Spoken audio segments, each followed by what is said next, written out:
Operator instructions for Aquamatic fixed site wastewater sampler. Site approved PPE must be worn at all times, including rubber gloves when handling wastewater. Before completing any work on autosamplers, you should view the program sequence through the window to ensure no samples are about to be taken.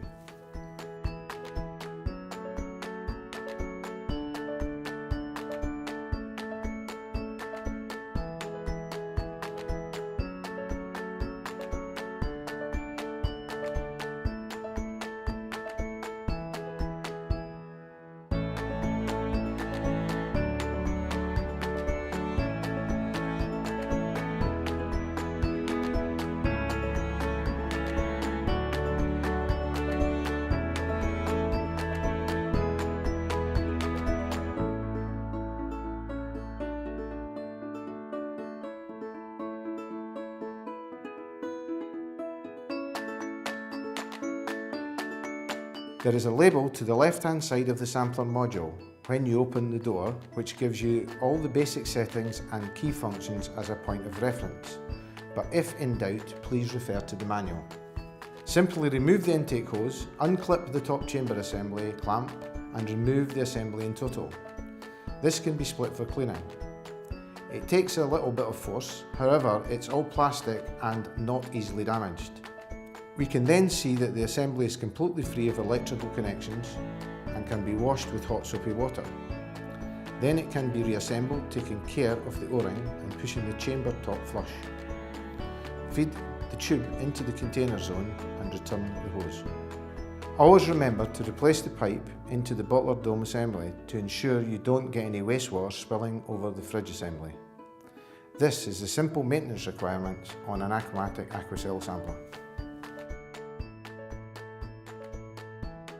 This section will demonstrate how to remove the bottler assembly and removing your samples.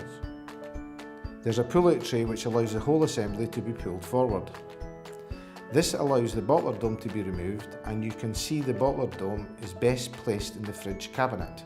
It's important care is taken when removing the bottler dome to avoid cable damage. The dome should not be rotated by the cable. Lift it straight back into the position shown. To remove the bottle, simply pull upwards to release. That's your bottle containing the composite sample.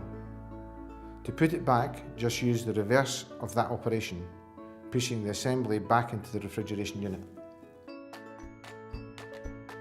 There is a slight click heard when it is in the correct position. The whole assembly can be removed and the actual bottler assembly can be taken away for cleaning. Sample bottles can be cleaned with warm soapy water. When you're replacing the dome, it's important that the fitter key is aligned for the dome. This is very important. The reassembly is just a complete reverse. Remember to replace the tube back into the top of the bottler assembly. It's very important to do this, otherwise you will spill effluent all over the refrigeration system. Once spot sample is pressed, it will take a sample that mirrors the routine of a standard sampler. A 3-second purge sequence will be initiated, followed by a vacuum phase in which the sampler draws sample into the chamber and the excess will be blown back. This occurs over 6 seconds and there is a small delay before the sample drops into the container zone.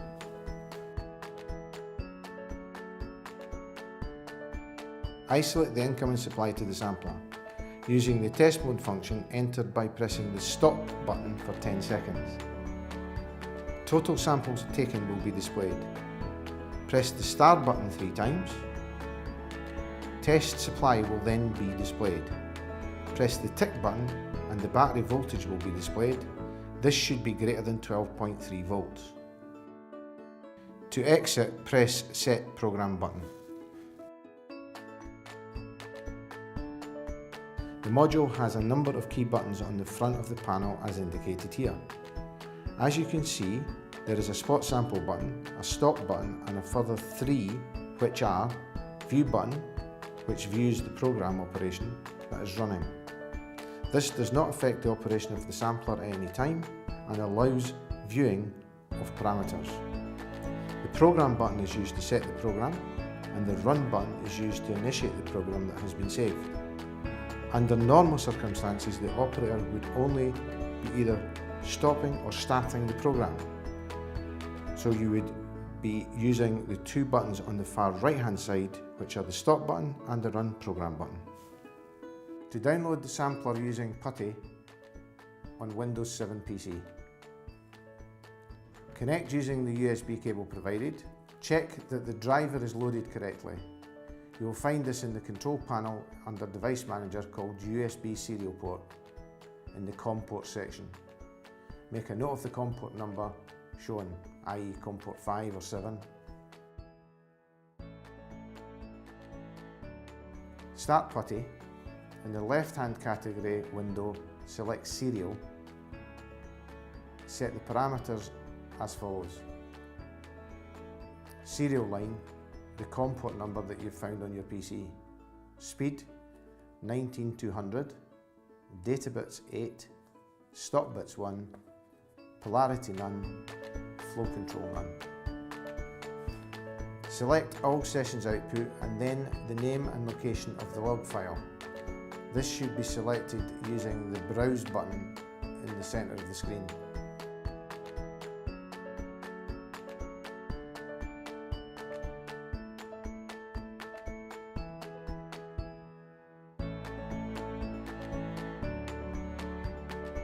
Then select all as append and then select the session category. Click on Serial Connection Type. Check that the correct COM port is shown. Save these settings by creating a saved session name, for example Aquamatic, and click on Save. Now click Open. A black window will appear titled with the COM number that you've chosen in the PC if all is okay. In the window, type *S tag name. For example, *S clean outlet. This will name the sampler in the output log. Type *E to download event logs, or type *T to download the temperature logs. Then on the sampler module, press 2, format option, then 1 to download. If the log contains more than 150 records, you may be prompted to continue. Now that the logs are downloaded, you can exit PuTTY and disconnect the lead. The log file is in text format.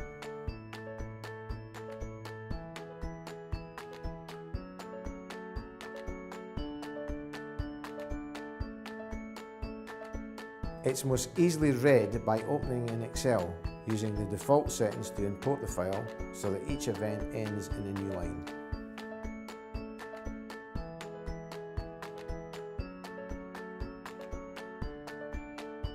We will now go through the View Program sequence. By depressing the View Program button, this gives you a number of View Program options within the menu. You can step through this using the button which is marked star, as this allows you to go through the log and look at various different options. Let's start with the program settings, and if you press the tick button, it scrolls through automatically, telling you the program set within the sampler. It shows interval between samples and when the bottle will increment. Essentially, it's a very simple program sequence.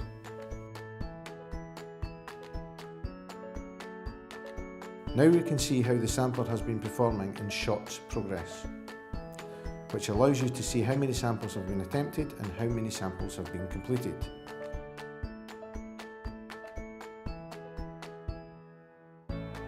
The next option is the sample temperature. This option is very important for SEPA in that it tells you the minimum and the maximum temperature, average temperature and current temperature. This increments by time and is date and time stamped. If you press the sample temperature key, you can see the results. The warning log can be accessed by scrolling through View. This is important because it can tell you if you have any problems with the sampler. It reports both date and timestamp for a particular fault. Here is an example of a fault.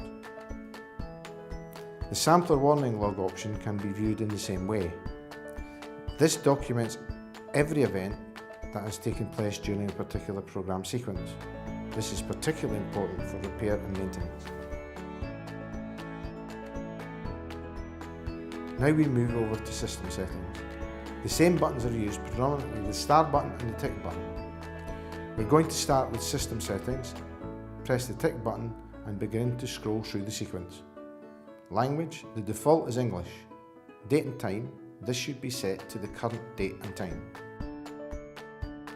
Sample temperature logging should be on. Low power, this should be off as it's only used for portable samplers. PPI mode, this should be set to no as this option is not fitted to these samplers, and sampler settings should now read complete. We proceed on to the bottler settings, and this is to tell the sampler a bottler is installed and should be set to yes. Shots per sample is set to 1. Initial sample is set to no. Sampler mode, and in this particular instance, is set to time. We have got two options here, either time or flow, and this is changed using the star key. We then move to remote control, which is set to no, as we do not have any external devices triggering the sampler. The final set of options is the purge times, which are empirical values depending on the length of the hose. Currently set at 3 seconds for the post-purge, which is the one that is used to clear the pipe after the sample has been taken, and 6 seconds just to make sure that we've cleared all of the old sample out. Timeout limit. This is variable, which is normally factory set to 60 seconds and is not relevant in this application. We now go on to bottler settings. Remember earlier we set the bottler settings to bottler on. This setting is now set up for the type of bottler that is installed. We do have a number of types, and if you scroll through you can see the different types: 4, 6, 8, 12 and 24. In the case of the samplers on this programme for Scottish Water, we are going to use a 2 bottler type self-emptying, so it should be set to 2. Recycle is set to yes. This means at the end of the programme sequence it keeps running. There is no reason to stop the sampler other than to clear the log, which should be done once a month. The recycle will just run and the sampler can be left to its own devices. Bottler mode. This is set to single. That means that every time it takes a sample, it will put it into a single bottle. We are not using multiple bottles in this application. The next setting is increment by. Choices are time or samples. In this instance we use time, so every 24 hours it will change the bottle. You can change the settings to increment by samples, as you can see by pressing the star key. Finally, bottler cleaning. We don't have that facility on this particular device, so this is set to no. We've now set the basic settings of the sampler. Now that system settings are complete, we now move over to program settings. So the system settings effectively set the actual sampler and bottler up to the basic settings that are required to run a particular program. We are now going to actually set a physical program up. So using the star key, get the program settings flashing on the screen. We then press the tick button that gives us sampler settings. Start routine. This should be set to the appropriate date and time. Stop routine. This should be set to non-stop. Sample interval should in this case be set for 1 hour. It can be easily changed by pressing the number keys using the 24-hour time format. Finally, bottler settings. This should be set to 24 hours. In this application we have 2 4.5 litre containers, and these containers are self-emptying and need to swap over every 24 hours. So you will have the sample that you're sampling today and effectively yesterday's sample stored at any one time. And that's it, program installed. Press run program and the system will initiate. This will take approximately 40 seconds. If you look at the display, it's showing information on the screen as to what is happening with the sampler. This is program running. Time to next sample and time to next bottle change will be shown on the screen.